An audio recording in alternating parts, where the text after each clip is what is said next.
Hey kids, hope you all are doing amazing.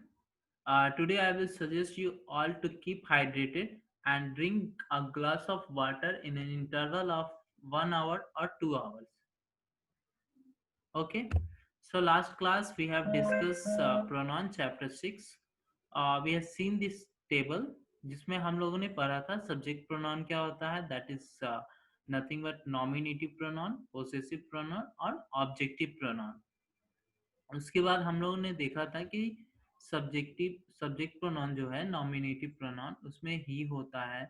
ये सब आप लोगों ने रिमेम्बर किया होगा, जैसे कि आई का माई होता है पॉसेसिव में और ऑब्जेक्टिव में मी होता है।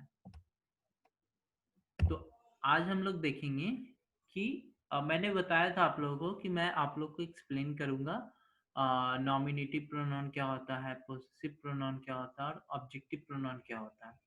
यहाँ पे आप लोगों ने समझा होगा कि नॉमिनेटिव में क्या आता है और पोसेसिव में क्या आता है और ऑब्जेक्टिव में क्या आता है। नॉमिनेटिव जैसे कि वो subject as a subject use होता है नॉमिनेटिव, और पोसेसिव क्या होता है कि वो किसी चीज पर ऑनरशिप या पोजीशन दिखाता है, उसको हम पॉजिटिव कहते हैं। और जो ऑब्जेक्टिव होता है वो किसी ऑब्जेक्ट के लिए यूज होता है। आप लोग आगे देखिए। तो सब्जेक्ट प्रोनाउन है जिसको हम नॉमिनेटिव प्रोनाउन भी कहते हैं।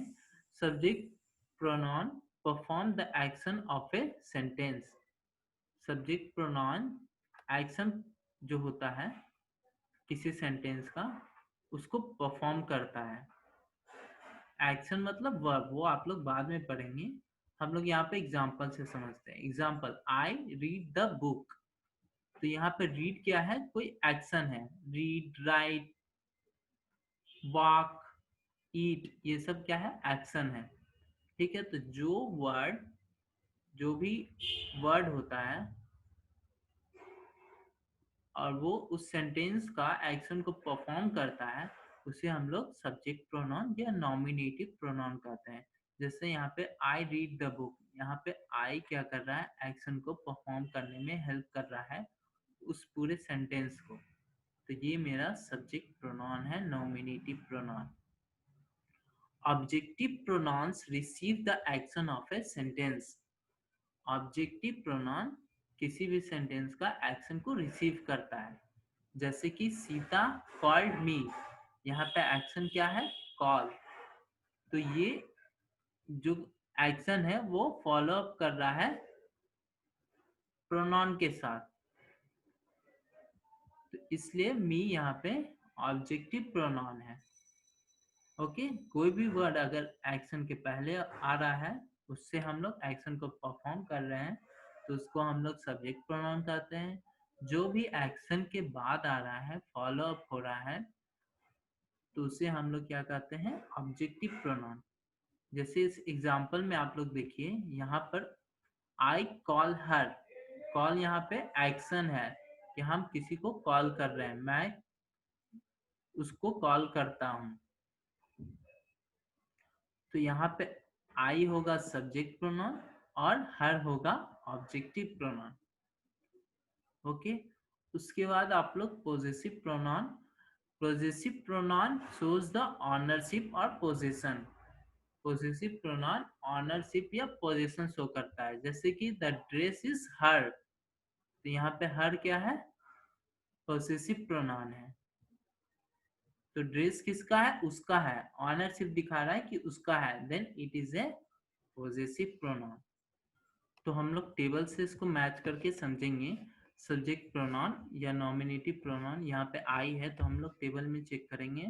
आई, हाँ ये सब्जेक्ट प्रोनाउन के अंदर में है और नॉमिनेटिव प्रोनाउन है। उसके बाद मी।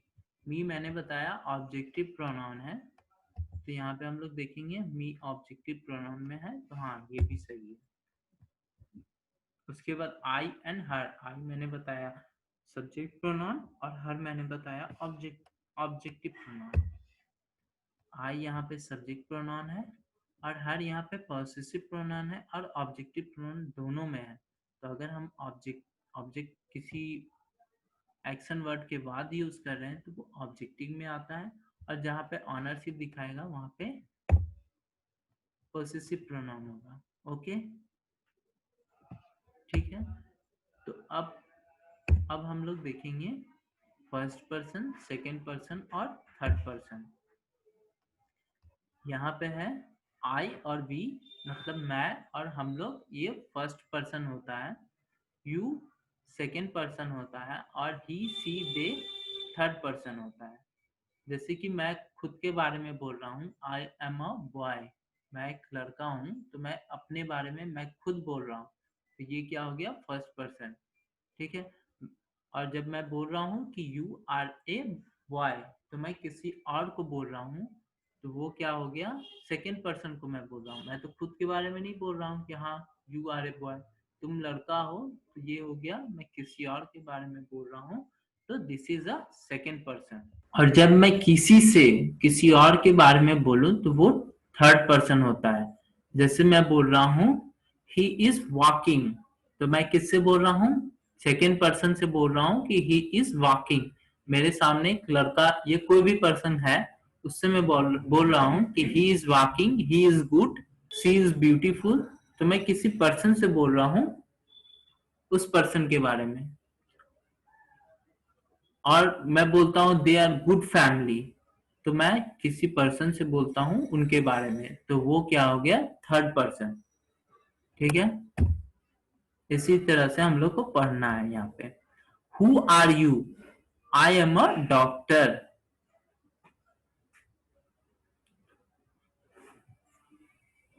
तो यहाँ पे आई क्या है, फर्स्ट पर्सन है।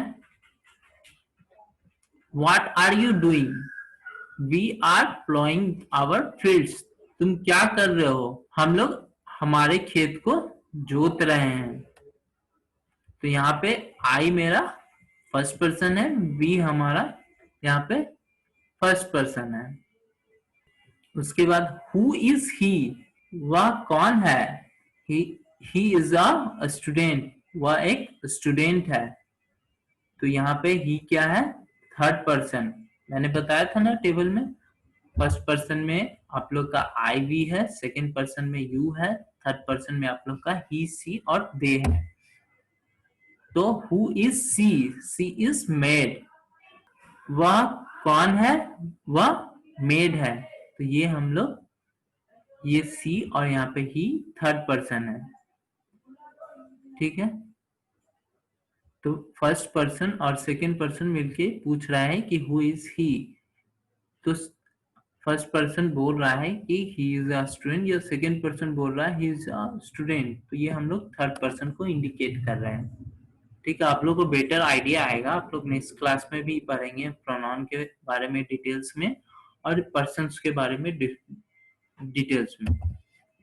यहाँ पे है what are they doing, they are preparing building, वे क्या कर रहे हैं, वे बिल्डिंग प्रिपेयर कर रहे हैं। तो दे यहाँ पे थर्ड पर्सन है, तो यहाँ पे देखिए लिखा हुआ है here he she they indicate some other person, hence they are third person. वो किसी अदर पर्सन के बारे में बता रहा है, इसलिए हम उसे थर्ड पर्सन बोलते हैं। जैसे कि मैं आपसे बात कर रहा हूँ और अदर पर्सन के बारे में बता रहा हूँ, तो वो हो गया थर्ड पर्सन। उसके बाद are you a girl, you are looking very happy, क्या तुम लड़की हो, मैं किसी पर्सन से डायरेक्ट पूछ रहा हूँ।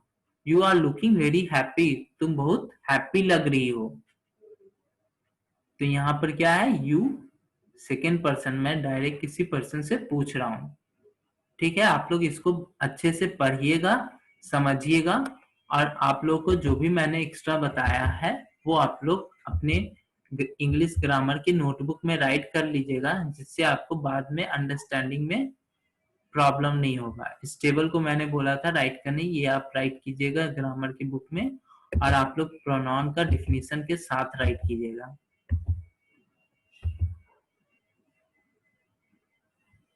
यहाँ पे मैंने आपको बताया था प्रोनाउन का डिफिनीशन, इसको आप लोग राइट कीजिएगा। उसके बाद आप लोग उस टेबल को बनाइएगा, इस टेबल को, और आप लोग ये राइट कीजिएगा। उसके बाद इस टेबल को बनाइएगा, ठीक है, अच्छे से समझिएगा, कोई भी कंफ्यूजन होता है वीडियो को फिर से देखिएगा। आज के लिए इतना ही, bye bye, have a wonderful day, thank you so much.